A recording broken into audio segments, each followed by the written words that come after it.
नमस्कार. मित्रहो, माझं नाव डॉक्टर ओमकार हलवई आहे. ह्या माझ्या मिसेस आहेत डॉक्टर स्नेहल. मी एक ENT सर्जन आहे, कान नाक घशाचं सर्जन आहे आणि गेली 10 वर्ष प्रॅक्टिस करतोय. आमचं क्लिनिक जुहू स्कीम मुंबईला आहे, विलेपार्ले वेस्ट. आणि आम्ही दोघेही कोविडचे केसेस, जे माइल्ड टू मॉडरेट केसेस आहेत, जे घरीच मॅनेज होऊ शकतात, ते आम्ही करतोय. डॉक्टर स्नेहल मागच्या वर्षी एक हेल्पलाईन सुरू केलेली कोविडची. 1000-1500 लोकांना त्यांनी त्याच्यावर गायडन्स दिली आहे पूर्ण भारतातून. आणि मागच्या एका वर्षात ते होमिओपॅथीने mild to moderate cases treat करतायत. आपण आपली वार्तालाप सुरू करूया.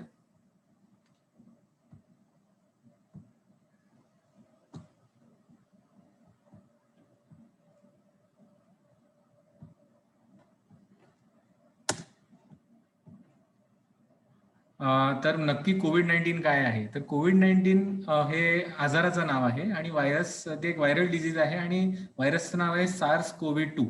आणि हे एक जे फ्लू म्हणतो आपण, त्याचं किंवा सर्दीचं जे व्हायरस असतं त्या प्रकारचं एक व्हायरस आहे. पण त्याच्यात आणि बाकीच्या सर्दीच्या व्हायरसेसमध्ये हे डिफरन्स आहे की याची इन्फेक्टिव्हिटी किंवा संसर्गजन्याचा जो संसर्गजन्यपणा ज्याला आपण म्हणतो, ते खूप जास्त आहे. की इव्हन आता जी दुसरी लहर चालू आहे, तर पहिल्या लहरीत जर बघितलं तर एक इसम किंवा एक माणूस जर इन्फेक्ट झाला तर त्याला लक्षणं येण्याच्या अगोदर तो 2-3 लोकांना इन्फेक्ट करायचा. पण यावेळी आपण बघतोय की त्याला लक्षणं यायच्या अगोदर तो 5-6 लोकांना इन्फेक्ट करतो. आणि त्यामुळे जगभरात, फक्त इकडेच नाही पण जगभरात केसेस वाढत चालले. आणि त्याच्यामुळे खूप लोक एकाच वेळी इन्फेक्ट झाल्यामुळे केसेस पण जास्त आहेत आणि त्याच्यामुळे आपल्या हेल्थ इन्फ्रास्ट्रक्चरवर लोड पण जास्त येतो. तर याची लक्षणं काय आहेत? तर कॉमन जी लक्षणं आहेत ती तर आपल्याला माहिती आहे की ताप, अंगदुखी, डोकेदुखी, घसा खराब होणं, सर्दी, चव आणि स्मेल याचं सेन्सेशन जाणं. तर हे पण एक खूप टिपिकल कोविडचं लक्षण आहे. खोकला, दम लागणं आणि काही लोकांमध्ये जुलाब होणं किंवा पोट दुखणं हे पण बघण्यात आलंय. आणि आता या दुसऱ्या लहरीत आम्ही काही नवीन सिम्पटम्स बघतोय, जसं डोळे लाल होणं किंवा अंगावर खाज किंवा लाल अंग होणं, रॅश येणं आणि खूप सिव्हिअर, म्हणजे पहिल्याच किंवा दुसऱ्याच दिवशी खूप सिव्हिअर डोकेदुखी होणं. तर हे थोडे वॉर्निंग साईन्स आहेत. तर असे काही लक्षणं आल्यावर आपल्याला त्याच्याकडे दुर्लक्ष नाही करायला पाहिजे. लगेच टेस्टिंग करून घ्यायला पाहिजे, लगेच आपल्या डॉक्टरांशी संपर्क करायला पाहिजे आणि लगेच स्वतःला आयसोलेट करायला पाहिजे. मुलांमध्ये अगोदर आपण एवढे सिम्पटम्स बघत नव्हतो, पण पहिल्या लहरीत पण दुसऱ्या लहरीत लहान मुलांमध्ये पण आपण सिम्पटम्स बघतोय, तर त्याच्याकडे पण दुर्लक्ष नाही करायला पाहिजे. एकतर कारण की आपल्याला आपल्या मुलांना प्रोटेक्टेड ठेवायला पाहिजे. दुसरी गोष्ट की त्यांना जरी एवढा काय आजार झाला नाही, त्यांना ऍडमिशनची गरज पडली नाही, पण ते आपल्या वडीलधाऱ्या माणसाने आपल्या घरी ते इन्फेक्शन पास ऑन करू शकतात. त्यामुळे त्यांना पण प्रोटेक्ट करणं गरजेचं आहे. आता ही दुसरी लहर का आली? तर जे व्हायरस असतं, त्याची आपण बोलू शकतो प्रकृती असते म्युटेट होणं, की त्याचं जे जेनेटिक स्ट्रक्चर आपण म्हणतो त्याच्यात लहान लहान चेंजेस होत असतात. आणि त्याच्यामुळे एकदा जर तुम्हाला इन्फेक्शन झालंय, जसं पहिल्या लहरीत झालं असेल, तर परत ते जी इम्युनिटी आपल्याला तयार झाली इन्फेक्शनमुळे, पण व्हायरसचं थोडंसं जेनेटिक स्ट्रक्चर चेंज झाल्यामुळे ते अजून संसर्गजन्य होतं आणि परत आपल्याला इन्फेक्शन होऊ शकतं किंवा जास्त लोकांना इन्फेक्शन होतं. तर ते ऑब्व्हियसली मेन कारण आहे दुसऱ्या लहरीसाठी. आणि हे जी आताची जी व्हेरियंट आहे मुंबई, महाराष्ट्रात आणि देशभरात, ती जास्त इन्फेक्टिव्ह आहे. आणि त्याच्यामुळे पहिल्या लहरीत आपण बघत होतो की वृद्ध लोक, वडीलधारी लोक जास्त ऍडमिट होत होती, त्यांना जास्त इफेक्ट होत होतो, त्यांच्यावर जास्त परिणाम येत होता. पण यावेळेस आपण बघतोय की 30 ते 50च्या वयोगटातले आणि लहान मुलं पण अफेक्ट होतात, त्यांना पण ऍडमिशन लागत आहे. त्याची कारणं काय? तर मागच्या वर्षी ऑब्व्हियसली जेव्हा कोरोना सुरू झालेला, लॉकडाऊन झालेला, त्यामुळे जेवढे केस झाले असते तेवढे नाही झाले होते केसेस, पण जेवढे जास्त होऊ शकले असते तेवढे नाही झाले. पण आर्थिक कारणांमुळे ऑब्व्हियसली आपण लॉकडाऊन जास्त दिवस लांबू नाही शकत. त्यामुळे जसं जसं लॉकडाऊन उघडू लागला तर लोकांनी बाहेर यायला सुरुवात केली, प्रवास करायला सुरुवात केली आणि त्याच्यामुळे ऑब्व्हियसली जास्त लोक एकमेकांच्या कॉन्टॅक्टमध्ये आली. दुसरी गोष्ट आहे की वॅक्सिनेशन या वर्षाचं सुरूपासून जानेवारीपासून हे हेल्थकेअर वर्करसाठी आणि फ्रंटलाईन वर्करसाठी सुरू झालेलं आणि मार्च पासून 60च्या वरच्या वयोगटासाठी आणि एप्रिल पासून 45च्या वरच्या वयोगटासाठी आणि आता तर 18च्या वरच्या वयोगटासाठी सुरू झालंय.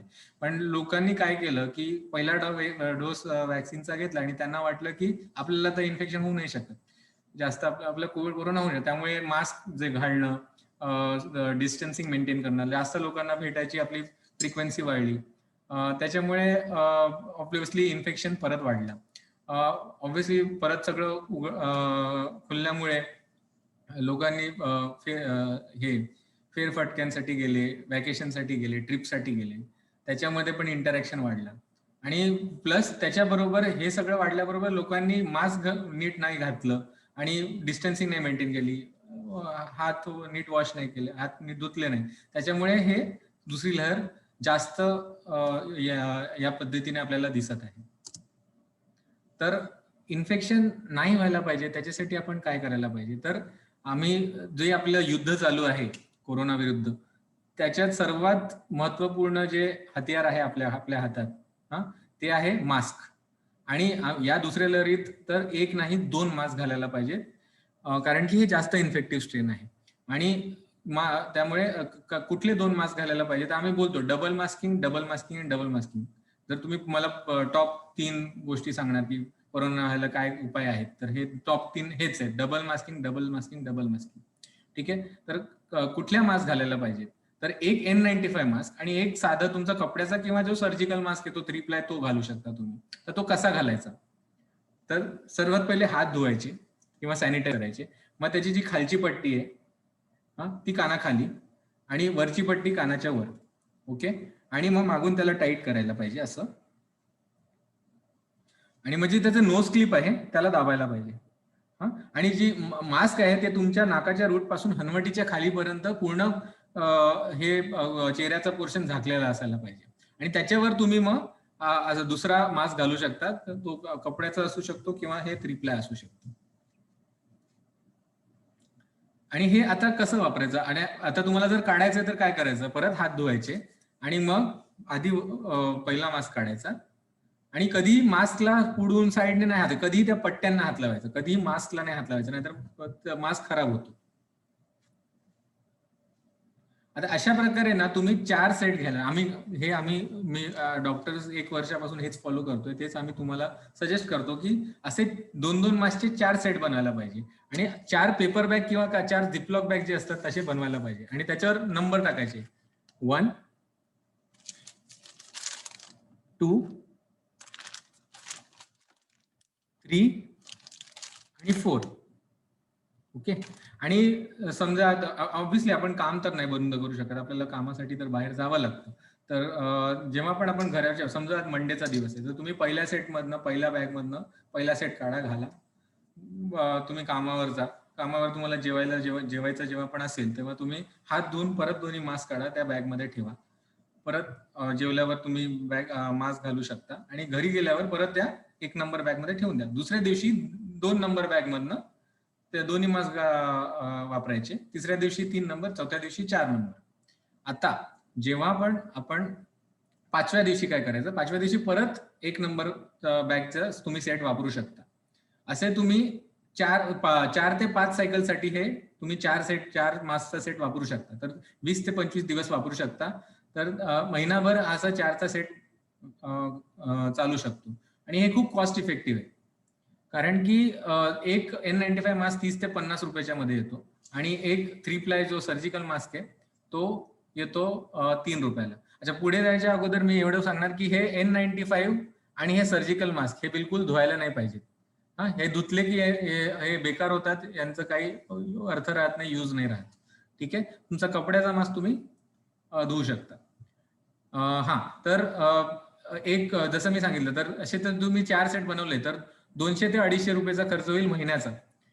आणि जर तुम्हाला समजा ऍडमिशन लागली कोविडची, तर आजकाल 5 दिवसाच्या ऍडमिशनसाठी कुठल्याही प्रायव्हेट हॉस्पिटलमध्ये 75,000 ते 1.5 लाख खर्च येतोय.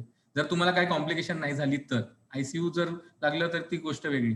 तर हे सगळं वाचवण्यासाठी 200 तुमच्या आणि तुमच्या कुटुंबासाठी 200 ते 250 रुपये प्रति मेंबर खूप जास्त रक्कम नाहीये, हे तुम्ही समजून घ्यायला पाहिजे आणि डबल मास्किंग करायला पाहिजे.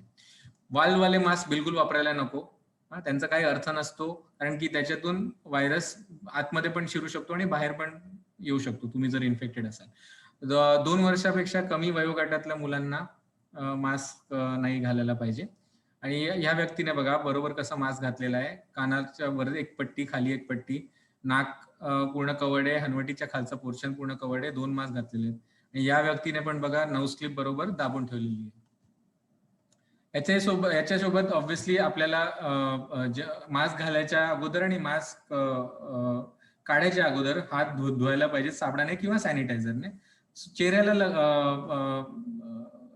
हात नाही लावायला पाहिजे घडी घडी, कारण की त्याच्यामुळे तुमच्या हातात जर इन्फेक्शनचे पार्टिकल असतील ते मास्कला किंवा तुम्हाला चेहऱ्याला लागले तुम्हाला इन्फेक्शन होऊ शकतो, व्हायरस जर असेल त्याच्यात. त्याच्याशिवाय ऑब्व्हियसली रेग्युलर तुम्ही हात धुवायला पाहिजे साबणाने किंवा सॅनिटायझरने. तुम्ही कामाला जाता, कुठेही बाहेर जाता तर 2 मीटरचा अंतर ठेवायला पाहिजे, 6 फीटचा तुमच्या आणि दुसऱ्या व्यक्तीच्या मध्ये. आता हे परत लॉकडाऊनचा समय चालू आहे, लॉकडाऊनची वेळ चालू आहे, तर त्याच्यामुळे बोर झालं म्हणून मित्राच्या घरी गेलो किंवा फॅमिली गॅदरिंग केली, बोर होते म्हणून. असं बिलकुल करू नका. दुसरी लहर सध्या थोडीशी कमी झाली आहे पण गेली नाहीये. केसेस वाढायला परत टाइम नाही लागणार, वेळ नाही लागणार. त्यामुळे अजूनही आपल्याला पुढचा 1-1.5 महिना खूप सावध राहायला पाहिजे. घरच्या कोणी एका व्यक्तीने, जबाबदार व्यक्तीने बाहेरची कामं घराची करायला पाहिजे, जसं भाजी घेणं किंवा किराणाच्या दुकानातून सामान आणणं, ते सगळे एकाच व्यक्तीने, ज्याला बाकी काही आजार नसेल, म्हणजे हाय रिस्क म्हणजे ब्लड प्रेशर, डायबिटीज नसेल, त्यांनी हे सगळं करायला पाहिजे.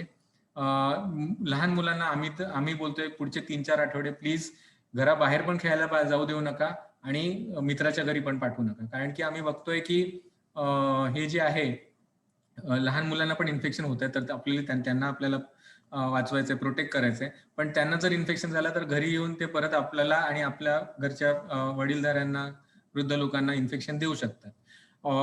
ही कठीण वेळ आहे आणि मुलांना ऑक्युपाईड ठेवणं हे आम्हाला पण कळतं की खूप डिफिकल्ट आहे, पण त्याच्यासाठी आपल्याला त्यांच्याबरोबर थोडा जास्त वेळ कन्स्ट्रक्टिव्हली स्पेंड करून आपल्याला तो वेळ काढावा लागेल, मुलांना समजवावं लागेल. दुसरी गोष्ट आम्ही बघतोय की घरी जर आई किंवा वडील इन्फेक्ट झाले तर मुलाला सांभाळायला ते कधी कधी आई वडिलांच्या घरी, म्हणजे त्यांच्या आजोबा आजीच्या घरी सोडतात. तसं बिलकुल नाही करायला पाहिजे, कारण की आता आम्ही बघतोय की जर एक जण इन्फेक्ट झाला तर जसं मी सांगितलंय लक्षण येण्याच्या अगोदर पूर्ण फॅमिली इन्फेक्ट होऊन जाते. तर जर मुलाला किंवा मुलीला, लहान मुलांना इन्फेक्शन झालं असेल तर ते तुमच्या आई वडिलांना धोकादायक ठरू शकतं. त्यामुळे असं बिलकुल करू नका, तुमच्याकडेच ठेवा. अच्छा, आता टेस्टिंग कधी करायला पाहिजे? जर तुम्हाला जी लक्षणं सांगितलेली, ताप, डोकेदुखी, सर्दी, घशात दुखणं किंवा टेस्ट किंवा स्मेल जाणं, सेन्सेशन जाणं, हे जर काय असं तुम्हाला वाटलं, खोकला असं काय असला तर तुम्ही टेस्टिंग पहिल्याच दिवशी करू शकता, ज्या दिवशी सिम्पटम्स आले त्या दिवशी. आणि RT-PCR टेस्ट करायला पाहिजे. ती बेसिकली नाकातून आणि तोंडातून ते स्वॅब घेतात आणि मग 24 तासात रिपोर्ट मिळतो. पण टेस्टच्या रिपोर्टसाठी थांबायचं नाही, तुम्ही लगेच स्वतःला आयसोलेट करून घ्यायचं. ठीक आहे. आणि आयसोलेशनचं सध्या असं, आणि जर रिपोर्ट पॉझिटिव्ह आला तर आयसोलेशनचं सध्या BMCचं, जे आपल्या बृहन्मुंबई महानगरपालिका आहे, त्यांच्या गाईडलाईन्सनुसार 10 दिवस तुम्ही तुमच्या रूम मध्ये आणि 7 दिवस तुम्ही तुमच्या घरी, म्हणजे टोटल 17 दिवस तुम्ही घराच्या बाहेर नाही निघू शकत, 10 दिवस तुमच्या रूमच्या बाहेर नाही निघू शकत. बाकीची गोष्टी मी थोडी पुढे सांगतो. स्वतःहून कुठले टेस्ट नाही करून घ्यायला पाहिजे. आजकाल आम्ही बघतोय की पेशंटला असं वाटलं कोविड आहे किंवा रिपोर्ट पॉझिटिव्ह आला की लगेच जाऊन छातीचा CT स्कॅन करून घेतात. हे बघा, कोविडमध्ये प्रत्येकाला निमोनिया होतो, पण लक्षणं प्रत्येकाला येत नाही. 90% 80 ते 90% विदाऊट एनी कॉम्प्लिकेशन रिकव्हर होत आहेत, कारण की हे फ्लू व्हायरस आहे. पण प्रत्येकाला निमोनिया झालं म्हणून CT स्कॅन करायचं आणि त्याच्याने आपलं काही मॅनेजमेंट किंवा तुमची औषधं काही चेंज नाही होणार आहे. तर असं असेल तर डॉक्टरला विचारल्याशिवाय कुठलीही टेस्ट करू नका. आता खूपशे लॅब्स होते कोविड प्रोफाईल आणि कोविड पॅकेज असं काढतायत. उगाच नाही ते टेस्ट करून काय अर्थ नाही, त्याने उगाच त्याच्यात काही वर खाली आलं तर टेन्शन वाढतो आणि ऑब्व्हियसली पैसे खर्च होतात, नाही गरज नसल्याशी. तर डॉक्टरांना विचारल्याशिवाय कुठलीही टेस्ट करू नका, स्वतःहून काही टेस्ट करू नका. आता आम्ही आमच्या पेशंट्सना हे सुझाव देतो की आपलं एक किट तुमच्याकडे असायला पाहिजे. करंट आहे, प्रत्येक फॅमिलीमध्ये एक किट असायला पाहिजे. तर सर्वात पहिले त्याच्यात एक थर्मोमीटर असायला पाहिजे, डिजिटल थर्मोमीटर असलेलं बरं. जर हे नसेल तुमच्याकडे तर हे मर्क्युरी थर्मोमीटर जे असतं साधं, ते पण असलं तरी चालेल. तर बेसिकली तुमचं टेम्परेचर मॉनिटर करण्यासाठी 98.6 पेक्षा जास्त जर टेम्परेचर असलं, 98.6, तर त्याला आम्ही फिवर म्हणतो. आणि जर तुमचं टेम्परेचर आलं त्याच्यावर तर तुम्ही टेस्टिंग करायला पाहिजे, आयसोलेट व्हायला पाहिजे. दुसरी गोष्ट सर्वात इम्पॉर्टंट आहे हे पल्स ऑक्सिमीटर. त्याच्याबद्दल मी थोडा वेळ नंतर सांगणार, पण हे तुमचं ऑक्सिजन बोटाला लावलं की ऑक्सिजन मेजर करतं आणि मग त्याने आपल्याला बेसिकली कळतं की हे मॉनिटर केल्यावर की तुम्हाला जर तुम्ही इन्फेक्टेड आहात, तुम्हाला सिम्पटम्स आहेत आणि ऑक्सिजन तुमचा नॉर्मल किंवा रेंजपेक्षा खाली जाते, तर तुम्हाला ऍडमिशनची गरज आहे की नाही किंवा तुम्हाला काही एक्स्ट्रा औषधांची गरज आहे की नाही ते कळतं आपल्याला. अच्छा, थर्मोमीटर बद्दल मी इम्पॉर्टंट विचारलो की हा डिजिटल थर्मोमीटर किंवा मर्क्युरी थर्मोमीटरच यूज करायला पाहिजे. हे जे स्कॅनर येतात जे आज हॉस्पिटल्स आणि ऑफिसेसच्या बाहेर लोक यूज करतात, त्यांचा काही अर्थ नाही डोक्याला लावून किंवा दुरून ते गन लावायचं. ते बिलकुल घरच्या मॉनिटरिंगसाठी नाहीये. त्यांचे रिडिंग्स अॅक्युरेट नसतात आणि तुम्हाला ताप असल्यावर पण ते नॉर्मल टेम्परेचर दाखवणार आणि मग तुम्हाला वाटणार तुम्हाला ताप नाहीये. जेव्हा तुम्हाला ताप असेल आणि तुम्ही बाय द टाइम तुम्हाला अजून सिम्पटम्स येतील, तुमचे वेळ पण गेलेला असेल, तर तुमची ट्रीटमेंट पण लेट सुरू होईल आणि अजून जास्त लोक तुमच्यापासून इन्फेक्ट होऊ शकतात. जे पल्स ऑक्सिमीटर आहे त्याच्याबरोबर एक्स्ट्रा एक set of batteries AAA size असायला पाहिजे, कारण की त्याची बॅटरी खूप लवकर लो होते. एक तुम्हाला जर ब्लड प्रेशर आहे तर एक असं डिजिटल ब्लड प्रेशर मशीन तुमच्याकडे असायला पाहिजे. एक तुम्हाला जर डायबिटीज असेल तर हे ग्लुकोमीटरची मशीन तुमच्याकडे असायला पाहिजे शुगर मॉनिटर करायला, कारण की काही काही औषधं जेव्हा कोविडमध्ये देतो आपण तर त्याने शुगर वाढू शकतो आणि त्याच्यामुळे शुगर वाढल्यामुळे वेगळे कॉम्प्लिकेशन होऊ शकतात. त्यामुळे शुगर मॉनिटर करणं खूप गरजेचं आहे. त्याच्यासोबत ऑब्व्हियसली पॅरासिटामॉल जे तापचे टॅबलेट्स आहेत ते असायला पाहिजेत. खोकला आहे तर एक कफ सिरप आणि एक डायरी मेंटेन करायला पाहिजे, ज्याच्यात काही खूप महत्वपूर्ण जे फोन नंबर आहेत, जे गरजेचे फोन नंबर आहेत ते तुम्ही लिहून ठेवायला पाहिजे. सर्वात पहिले तुमच्या फॅमिली डॉक्टरचा नंबर, ज्यांच्याकडनं तुम्ही कॉन्टॅक्ट करणार आहात किंवा ट्रीटमेंट घेणार आहात. दुसरा आहे जर तुमच्या घरी सगळ्यांना झालं कोविड तर जेवणाचं कोण काय बघणार, औषधांचं कोण काय बघणार, तर घरच्या बाहेरचा एक जबाबदार माणूस, त्याचा एक नंबर जो तुम्हाला सहाय्य करेल तुमच्या आयसोलेशनच्या वेळी, त्यांचा एक नंबर असायला पाहिजे. तर बीएमसी मध्ये तुम्हाला जसं माहिती आहे की वॉर्ड्स आहेत, जसं आम्ही अंधेरी वेस्ट मध्ये राहतो तर आमचा वॉर्ड आहे के वेस्ट वॉर्ड. तर अशा विभागाचे ना वॉर्डचे कोविडसाठी स्पेशल वॉर रूम तयार केलेले आहेत प्रत्येक वॉर्डमध्ये बीएमसीने. आणि त्या वॉर्ड रूमचे तुमच्या वॉर्डचे, तुम्ही ज्या वॉर्डमध्ये राहता त्याचे फोन नंबर तुमच्या फोन नंबरमध्ये स्टोअर पाहिजे, कारण की तुम्हाला काय कॉम्प्लिकेशन झालं, तुम्हाला ऍडमिशनची गरज पडली तर बेडसाठी तुम्हाला बीएमसी लाच कॉन्टॅक्ट करावं लागेल कुठे बेड अवेलेबिलिटीसाठी. तर त्याच्यासाठी तो नंबर असायला पाहिजे तुमच्याकडे. तुमच्या लोकल औषधाचं ते दुकान आहे, केमिस्ट आहे, त्याचा नंबर असायला पाहिजे, कारण की तुम्हाला सगळे मेडिसिन्स होम डिलिव्हरीने मागवावे लागतील. थर्मोमीटर बोला, ऑक्सिमीटर बोला, औषधं बोला. ऑब्व्हियसली सध्याच आपण बघतो की बेडची खूप कमतरता आहे. तर तुम्हाला जर तुमचं ऑक्सिजन ची लेवल मात्रा पडू लागली आणि खाली होऊ लागली आणि तुम्हाला ऑक्सिजनची गरज आहे पण तुम्हाला बेड नाही मिळते, तर बेड मिळेपर्यंत तुम्हाला बहुतेक घरी ऑक्सिजन सिलेंडरने ऑक्सिजन घ्यावं लागू शकतं. तर लोकल तुमच्या एरियामध्ये ऑक्सिजन सिलेंडर सप्लायचा नंबर शोधून ठेवायचा आणि तो स्टोअर करून ठेवायचा. आणि जर ऑब्व्हियसली सगळ्यांना फॅमिलीमध्ये कोविड झालेलं आहे तर जेवण वगैरे बनवायचे प्रश्न पडू शकतो, तर एक लोकल जो टिफिन सर्व्हिस प्रोव्हाइड करतात त्यांचा एक नंबर तुमच्याकडे असायला पाहिजे. एक महत्वपूर्ण गोष्ट जे मी आणि स्नेहल तुम्हाला सांगू इच्छितोय की ऑब्व्हियसली वडीलधाऱ्या माणसांना चान्सेस जास्त असतात ऍडमिट व्हायचे जर त्यांना कोविड झालं तर. अशा वेळेस काय होतं, ते जेव्हा ऍडमिट होतात तर पेशंट सगळे हॉस्पिटल, सगळे बीएमसीचे वॉर्ड, जम्बो सेंटर्स भरलेले आहेत. तर डॉक्टरांना प्रत्येक पेशंटच्या नातेवाईकाशी फोनवर बोलणं नाही जमत, त्याच्यामुळे त्या टाइम वेळ नसतो, तेवढे पेशंट्स असतात. तर ऍटलिस्ट तुमच्या आई वडिलांना, वृद्ध लोकांना हे शिकवा, व्हॉट्सअप कसा वापरायचा, व्हॉट्सअपवर व्हिडिओ कॉल कसा करायचा फोनवर. त्याने काय होतं की ऍटलिस्ट तुम्ही त्यांच्या कॉन्टॅक्टमध्ये असणार, तर तुम्ही त्यांना बघून तुम्हाला पण धीर मिळेल आणि तुम्हाला पण कळेल की काय कसं चाललंय. नाहीतर कारण की तिकडे नातेवाईकांना थांबू नाही देत, तर तुम्ही इकडे घरी आहात आणि तुम्हाला काळजी असणार, तर त्या अँझायटीने पण त्या घाबरल्याच्यामुळे पण कधी कधी आजार वाढतो. त्याच्यामुळे त्यांना शिकवा की फोन कसा वापरायचा, स्मार्टफोन कसा वापरायचा आणि त्याच्यावर व्हिडिओ कॉल कसा करायचा. तर तुम्ही कंटिन्युअस कॉन्टॅक्टमध्ये असणार तर जे काय आहे वस्तुस्थिती तुम्हाला समजेल आणि तुम्ही दोघांनाही कळेल की नाही ट्रीटमेंट बरोबर चालू आहे आणि पेशंट तुमचा बरोबर आहे, तर तुम्हाला पण धीर मिळेल. जर तुमचा रिपोर्ट पॉझिटिव्ह आला तर काय करायला पाहिजे? ऑब्व्हियसली मी सांगितलंय आयसोलेट व्हायला पाहिजे. आयसोलेशनच्या रूम मध्ये आयडियली अटॅच्ड बाथरूम असायला पाहिजे. तुमचं कोविड किट असायला पाहिजे तुमच्या बरोबर. आणि जर तुम्ही पॉझिटिव्ह आला तर सगळ्या फॅमिली मेंबर्सची टेस्टिंग करणं अनिवार्य आहे. दुसरी गोष्ट, जे एक व्यक्ती तुमच्या कुटुंबातली त्यांना केअरटेकर म्हणून तुम्ही डेजिग्नेट करायचं आणि त्यांनीच तुम्हाला जेवण किंवा तुमची काय गरजेची गोष्ट आहेत, कपडे आहेत, दूध धुवायचे कपडे घ्यायचे, जेवण द्यायचंय, प्लेट घ्यायचं, ते सगळं एकच आहे. आणि जेव्हा पण तुमचं इंटरॅक्शन होणार तर दोघांनी मास्क किंवा डबल मास्क घातलेला असायला पाहिजे. जेवणाचा प्लेट द्यायचंय तर त्यांनी बेसिकली त्या व्यक्तीने ते प्लेट बाहेर ठेवायला पाहिजे, दरवाजाचा नॉक करून जायला पाहिजे. मग तुम्ही उघडून ते प्लेट घ्यायला पाहिजे. आतमध्ये येऊन प्लेट वगैरे धुवून तुम्ही बाहेर ठेवायचं आणि दरवाजा बंद केल्यानंतर त्यांनी ते घेऊन जायला पाहिजे. अशा प्रत्येक गोष्टीसाठी तुम्ही तसे प्रिकॉशन घ्यायला पाहिजे. स्वतःहून काहीही औषधं चालू नाही करायची डॉक्टरांना विचारल्याशिवाय. तुम्हाला कोरोनाचं डायग्नोसिस झालं कोविडचं, तुम्ही लगेच तुमच्या डॉक्टरांना फोन करा आणि त्यांच्याकडनं ट्रीटमेंट सुरू करा. असे खूप व्हॉट्सअपवर किंवा मेसेज येत आहेत, जाहिराती येत आहेत की असं असं झालं, तुम्ही हे औषधं घ्या, ते औषधं घ्या. हे बघा, जे हे ट्रीटमेंट डॉक्टरांकडनंच घ्यायला पाहिजे, व्हॉट्सअप ट्रीटमेंट नाही करत. ठीक आहे, त्यामुळे डॉक्टरांना विचार. कारण की काय होतंय, आम्ही काय बघतोय की पेशंट कोविडमुळे नाही पण नाही ती औषधं स्वतःहून घेतल्यामुळे त्याच्या साईड इफेक्टने हॉस्पिटलमध्ये भरती व्हावं लागतं त्यांना. त्यामुळे ते जर तुम्हाला टाळायचं असेल तर स्वतःहून डॉक्टरांना विचारल्याशिवाय कुठलंही औषध नाही घ्यायचं.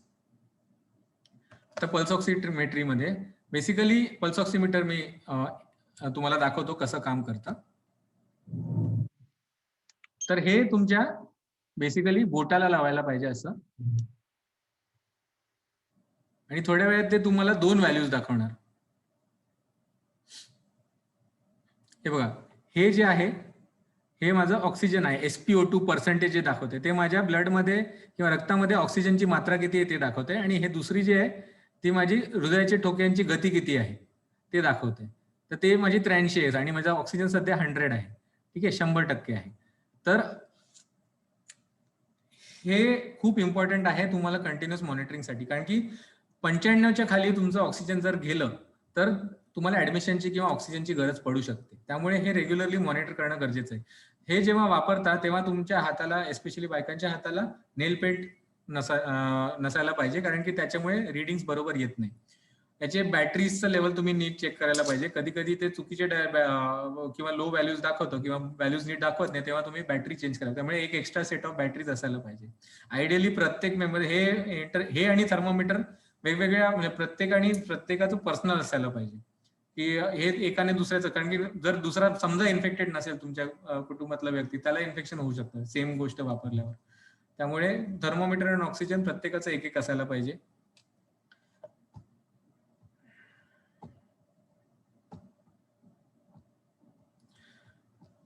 आणि दुसरी गोष्ट, हे एकदा असं मेजर केल्यावर परत ना 6 मिनिटं वॉक केल्यावर परत मेजर करायला पाहिजे. म्हणजे तुमच्या रूम मध्येच तुम्ही 6 मिनिटं घड्याळ लावून तुम्ही नॉर्मल तुम्ही चाला, वॉक करा नॉर्मल स्पीडने, नॉर्मल गतीने. तर आणि त्याच्यानंतर परत मेजर करायचं. त्याच्यात जर तुमचं सॅच्युरेशन ड्रॉप होत आहे 3-4% किंवा 95च्या खाली जात आहे, तर तुम्हाला ते पण एक मार्कर आहे की तुम्हाला ऍडमिशनची गरज पडू शकते. त्यामुळे हे ऑक्सिमीटर आणि थर्मोमीटर हे खूप इम्पॉर्टंट आहेत तुमच्या मॉनिटरिंगसाठी. ठीक आहे. आणि एक रिडिंग कमी जास्त आल्यावर जास्त पॅनिक व्हायचं नाही, डॉक्टरांना कॉन्टॅक्ट करायचा, बॅटरी चेंज करून बघायची. आणि कधी कधी खूप जास्त ताप असेल ना तर कधी कधी रिडिंग वर खाली होऊ शकते. पण रेग्युलरली जर तुमची रिडिंग बरोबर येत नाहीये तर डेफिनेटली डॉक्टरांना कॉन्टॅक्ट करून त्यांचा ऍडवाइस फॉलो करायला पाहिजे.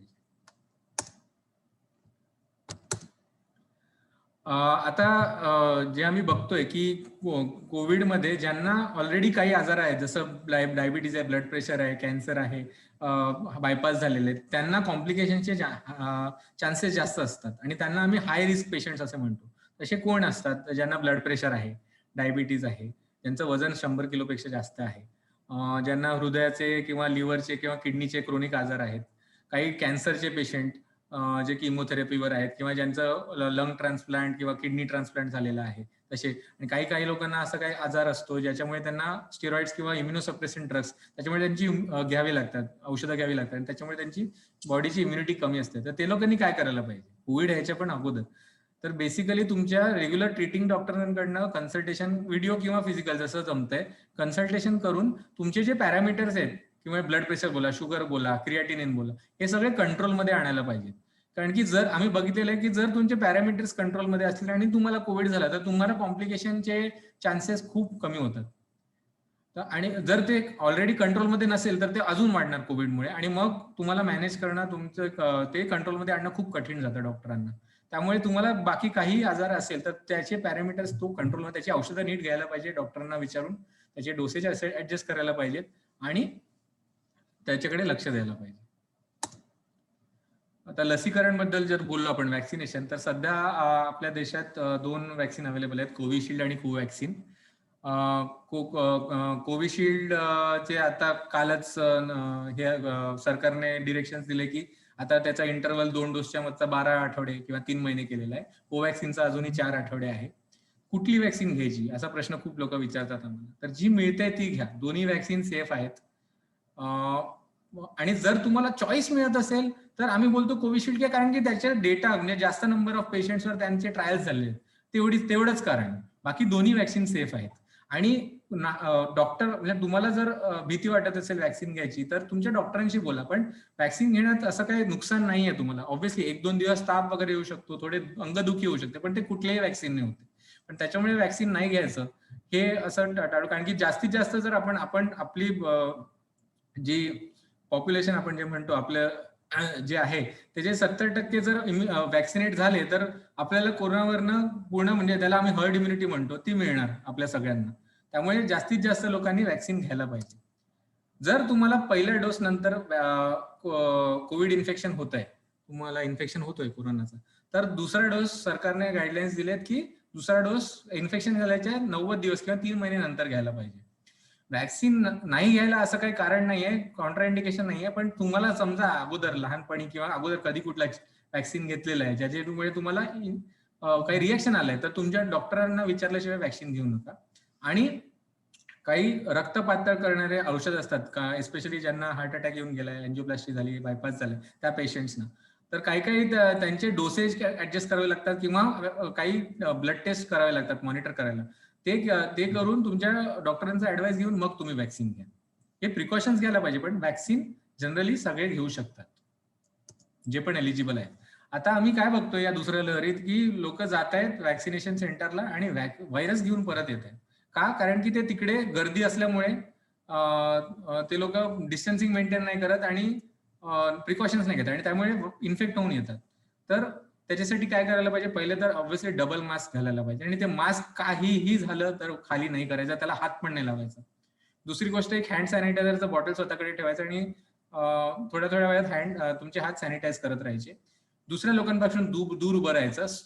आता तर बुकिंग सिस्टम चालू आहे, तर तुमचा जेव्हा स्लॉट असेल तेव्हाच जायचं आणि दुसऱ्या लोक कोणाशीही बोलायचं नाही, कोणाशी बोलायची गरज नाहीये, मास्क खाली करायची गरज नाही, मास्कला हात लावायची गरज नाहीये. ठीक आहे, तुमचं टाइम झालं तेव्हा जा, दुसऱ्या लोकांपासून दूर राहा, वॅक्सिन घ्या, ऑब्झर्वेशन मध्ये 30 मिनिटं बसा आणि घरी जा. बाकी कुणाशी कॉन्टॅक्ट करायची गरज नाहीये. जर तुम्ही हे सगळे प्रिकॉशन्स घेतले, नियम पाळले, तर तुम्हाला कोरोना व्हायचे चान्सेस खूप कमी होतात वॅक्सिनेशन सेंटरमध्ये. काही लोक आम्हाला विचारतात की ते फ्लूची वॅक्सिन जी इन्फ्लुवॅक असते आणि न्यूमोनियाची जी वॅक्सिन आहे ते त्याने आम्हाला कोरोना, ते घेतलं तर आम्हाला कोरोना नाही होणार का? तर असं नाहीये की कोरोना नाही होणार, ते कोरोना विरुद्ध ते तुम्हाला प्रोटेक्शन नाही देत कोरोनापासून. पण जर तुम्हाला कोरोना झाला की आणि तुम्ही हाय रिस्क मध्ये येता, म्हणजे 60च्या वर तुमचं वय आहे, तुम्हाला डायबिटीज आहे, ब्लड प्रेशर आहे, लंग्सचा काय प्रॉब्लेम आहे, तर अशा वेळी दमा आहे, अस्थमा आहे, तर अशा वेळी ही आता तुम्ही वॅक्सिन घ्यायला पाहिजे. कारण की समजा तुम्हाला कोविड इन्फेक्शन झालं, तुम्हाला ऍडमिशन लागलं आणि तिकडे तुम्हाला हॉस्पिटलमध्ये हे इन्फेक्शन झाले, तर त्याच्यामुळे अजून तुमचा जो कोर्स आहे, डिसीज कोर्स आहे, तो कॉम्प्लिकेट होऊ शकतो. त्याच्यामुळे हे वॅक्सिन घेऊन ठेवायचे, पण याच्यामुळे कोरोना नाही होणार हे मनात असं ठेवायचं नाही. आता हे सगळं आपण बोलल्यावर, एवढं सगळी चर्चा केल्यावर पुढे काय करायचं, तर आपल्याला आपली जबाबदारी पाहायची आपल्या स्वतःकडे आणि आपल्या कुटुंबाकडे. तर हे बघा, आपण आता एवढंच जी सगळी आपण वार्तालाप केली त्याच्यात आपल्याला एक कळलं की कुठलीही एक गोष्ट 100% फुल प्रूफ नाहीये. तर एक असं स्विस चीज असतं, स्विस चीज मध्ये ना होल्स असतात, त्याची स्पेशालिटी असते, त्याच्यात होल्स असतात, पण ते होल्स ना कधी एका लेवलवर नसतात, म्हणजे आरपार नसतात.